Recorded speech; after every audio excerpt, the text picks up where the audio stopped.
بسم اللہ الرحمن الرحیم۔ صحابہ رسول اللہ صلی اللہ علیہ وسلم نے جس وقت آپ کو گرفتار دیکھا تو بے حد شوق گزرا ایک دفاعی حملہ کیا تاکہ آپ کو چھڑا لے۔ نہایت شدت کے ساتھ حملہ کیا لیکن ناکام رہے۔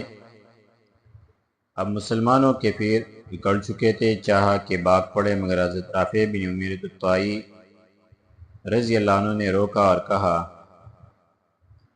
حافظو اور قرآن کے حاملو کہا جاتے ہو، کیا تمہیں معلوم نہیں جو خدا کے دشمنوں سے ڈر کے بھاگتا ہے وہ خدائے قہار کے قہر و غضب میں مبتلا ہو جاتا ہے۔ جنت کے اکثر دروازے مجاہدین صابرین کے واسطے کھلے ہوئے ہیں۔ دین کے حاملو صبر کرو اور ان صلیب کے بندوں پر حملہ کر دو۔ یاد رکھو اگر تمہارا سپہ سالار اور سردار گرفتار ہو گیا ہے تو خدا تعالیٰ جل مجدہ تو زندہ ہے جو تمہیں دیکھ رہے ہیں، اور سردار تم سے آگے چلنا والے میں موجود ہو۔ یہ سنتے ہی مسلمان سمٹتے اکڑے ہوئے جمے اور آپ کے زیر کمان ہو کر حملہ آور ہوئے۔ بہت سے آدمیوں کو قتل کیا اور اکثر سرداروں کو موت کے گھاٹ اتار دیا۔ کہتے ہیں کہ حضرت خالد بن ولید رضی اللہ عنہ کو جب حضرت زرار کی گرفتاری اور مسلمانوں کی شہادت کی خبر پہنچی تو آپ کو بے حد صدمہ ہوا۔ آپ نے فرمایا کہ رومی کتنے ہیں؟ مخبر نے جواب دیا 12,000 سوار۔ آپ نے فرمایا واللہ مجھے یہ خبر نہیں تھی کہ دشمن کی تعداد اس قدر زیادہ ہے، ورنہ میں کبھی اپنی قوم کو ہلاکت کی طرف روانہ نہ کرتا۔ آپ نے پھر دریافت کیا کہ رومیوں کی فوج کا جنرل کون ہے؟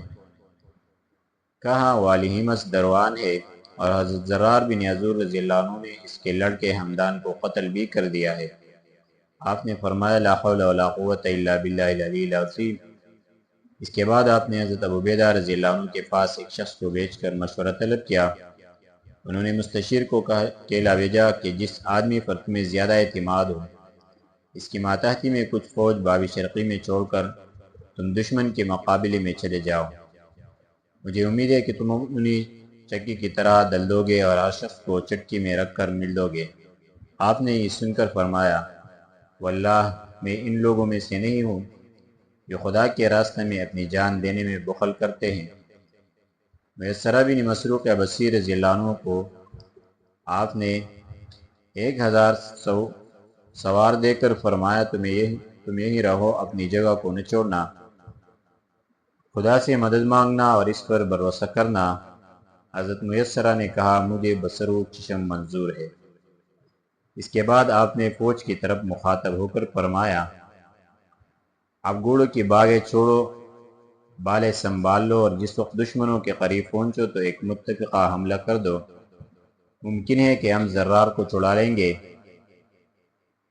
اگر وہ زندہ ہے کامیاب ہو جائے، اور اگر خدا نخواستہ دشمنوں نے ان کو عزت کر کے شہید ہی کر دیا ہے تو انشاءاللہ العزیز ہم ان کا بدلہ ضرور لیں گے، اور مجھے ذاتی باری تعالیٰ سے امید واثق ہے کہ ہمیں وہ حضرت زرار رضی اللہ عنہ کے متعلق صدمہ نہیں دیں گے، یعنی وہ زندہ رہائی پائیں گے۔ آپ حزب ذیل رضی اشعار پڑھتے ہوئے لشکر کے آگے آگے چلے۔ آج وہ دن ہے کہ سچا اپنے مقصد کو پہنچ گیا۔ جس وقت موت آتی ہے تو ایسا شخص موت سے نہیں ڈرتا۔ میں اپنے نیزے کی پیاس آنکھ کے خون سے بجاؤں گا، خود اور سپر سب کو پھاڑ ڈالوں گا۔ جو آگے چلنے والوں نے پھا لیا میں بھی کل پھا لوں گا۔ کہتے ہیں کہ حضرت خالد رضی اللہ عنہ یہ اشعار پڑھتے ہوئے اپنے لشکر کے آگے آگے چل رہے تھے کہ اچانک آپ نے میت بلند قامت کوتاہ گردن گھوڑے پر ایک سوار جس کے ہاتھ میں ایک چمکدار لمبا نیزہ اور جس کی وضع قطع شکل و شبہات سے دانائی باغیں کاٹنے اور پھیرنے سے شجاعت ٹپکتی تھی دیکھا۔ جو باغیں ڈھیلی چوڑے زین اور پوری طرح جمے ہوئے، ذرا کے اوپر سیاہ کپڑا پہنے، سبز عمامہ کپٹ کا کمر سے باندھے ہوئے ہے،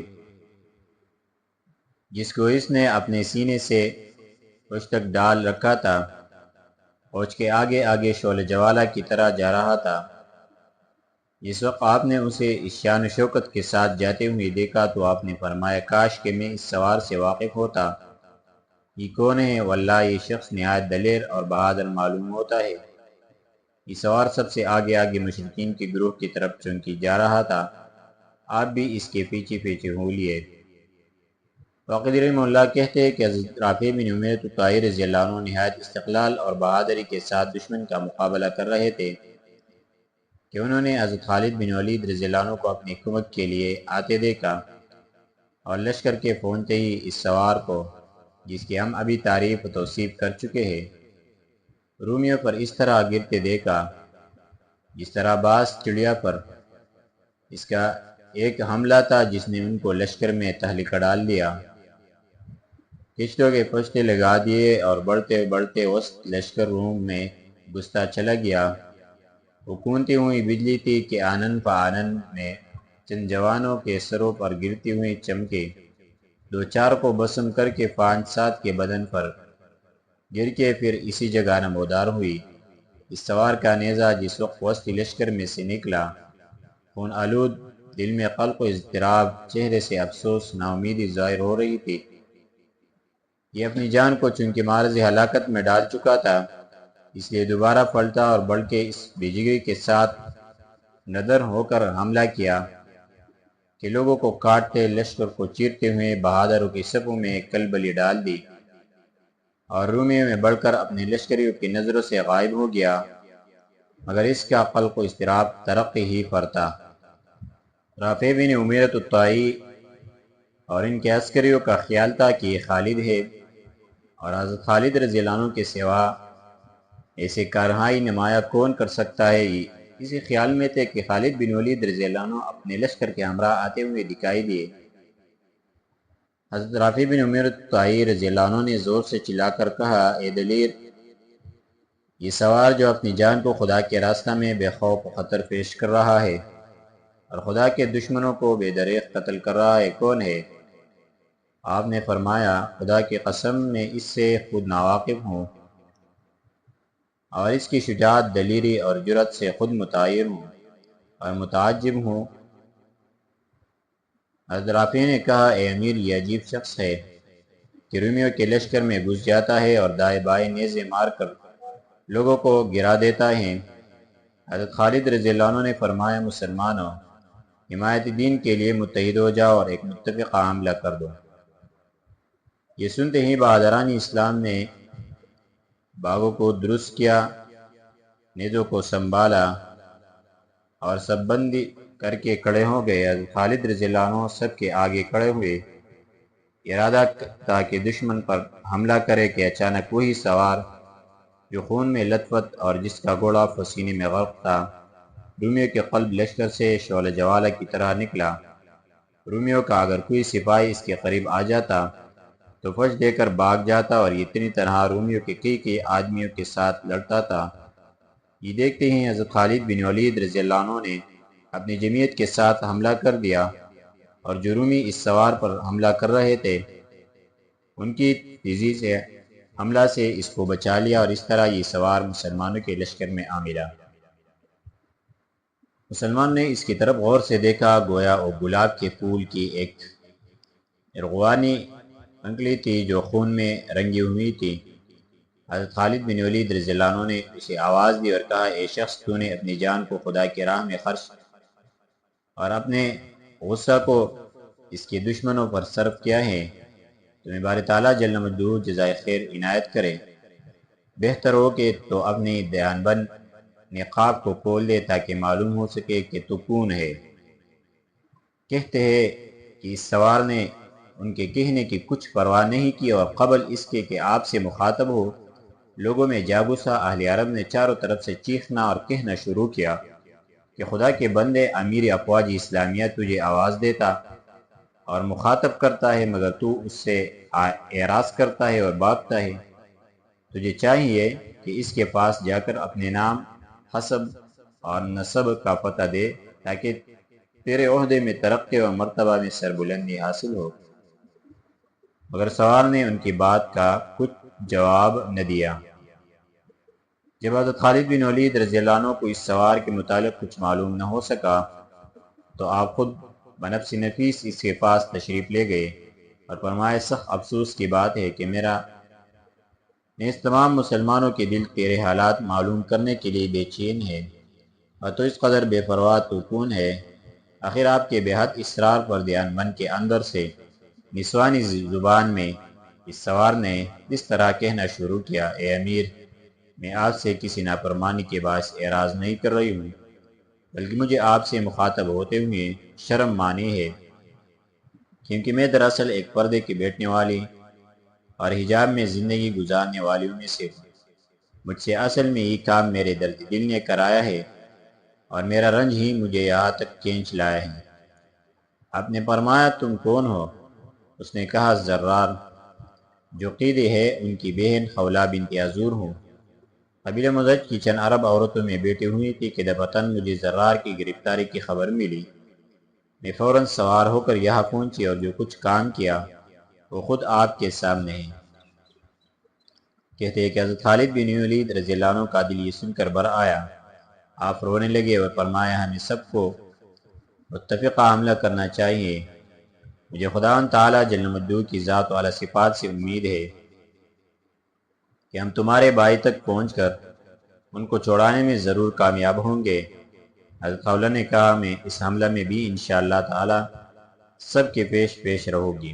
عامر بن طفیل رضی اللہ عنہ کہتے ہیں کہ حضرت خالد بن ولید رضی اللہ عنہ کے دائیں جانب تھا کہ خولہ نے حضرت خالد بن ولید رضی اللہ عنہ کے آگے سے حملہ کیا اور ان کے ساتھ ہی تمام مسلمان حملہ آور ہو گئے۔ خولہ بنت عذور کے حملہ نے رومیوں کا قافیہ تنگ کر دیا اور ان پر حملہ اتنا گرا گزرا کہ آپس میں سرگوشیاں ہونے لگے کہ اگر تمام اہل عرب اسی سوار کی طرح بہادر اور جری ہے تو ہم ان کے مقابلہ کی تاب کمی نہیں لا سکتے۔ جس وقت حضرت خالد بن ولید رضی اللہ عنہ نے اپنی جمعیت کے ساتھ حملہ کیا تو رومیوں کے چکے چوب گئے، قدموں میں لغزش آ گئی، قریب تھا کہ پاؤں اکھلے جائے، مگر دروان نے یہ حالت دیکھ کر پکارنا شروع کیا، اے قوم سنبھلو، ثابت قدم رہو، اگر تم نے ثابت قدمی دکھلائی تو یاد رکھو مسلمان اب باغے اور تمام اہل دمشق تمہاری مدد کو اب آئے۔ یہ سنتے ہی رومی پھر ڈٹ گئے اور حضرت خالد بن ولید رضی اللہ عنہ نے اپنے ساتھیوں کو لے کر اس بے جگری کے ساتھ حملہ کیا۔ رومیوں کے قدم اب کس طرح نہ جم سکے اور لشکر تتر بتر ہو کر متفرق ہو گیا۔ حضرت خالد بن ولید رضی اللہ عنہ نے چاہا کہ دروان تک پہنچ جاؤ، مگر چونکہ بڑے بڑے جانباز اور ماہرین حرب اس کے چاروں طرف حلقہ کیے ہوئے تھے، اس لیے آپ اس تک نہ پہنچ سکے۔ مسلمان بھی متفرق ہو گئے اور جو مسلمان جس رومی کے پاس تھا وہ وہی لڑنے لگا۔ حضرت رافع بن عمر طائی رضی اللہ عنہ اس جنگ میں نہایت بہادری سے لڑے۔ حضرت خولہ رضی اللہ عنہ کا یہ حال تھا کہ رومی میں کہ دستے کے دستے چیرتے قلب میں گھس کر دائیں بائیں مارتی چلی جاتی تھی، ان کی آنکھ کے بائیں کو چاروں طرف تلاش کرتی جاتی تھی، زور زور سے چلا چلا کر پکارتی اور یہ اشعار پڑھتی جاتی تھی، زرار کہا ہے میں آج انہیں نہیں دیکھتی اور نہ انہیں میرے اقربا اور میرے قوم دیکھتی ہے۔ اے میرے اکلوتے بھائی اور ماں جائے بھائی، میرے عشق کو تم نے مقدر کر دیا اور میری نیند کو کھو دیا۔ کہتے ہیں کہ ان کے یہ اشعار سن کر تمام مسلمان رونے لگے۔ لڑائی برابر ہوتی رہی اور باوجود تلاش کے حضرت زرار کا کہیں سراغ نہ ملا۔ اب آفتاب ڈر چکا تھا، دونوں لشکر متفرق ہوئے، مسلمانوں کا پلہ باری رہا اور انگنت رومی کیت رہے، ہر ایک فوج اپنی اپنی قیام گاہ پر پہنچی۔ مسلمانوں کی فتح سے رومیوں کے دل ٹوٹ چکے تھے اور ارادہ تھا کہ بھاگ جائے، مگر دروان کے خوف نے انہیں یہی روک رکھا تھا۔ اس کے بعد کیا ہوا انشاءاللہ آگے درس میں ذکر کریں گے۔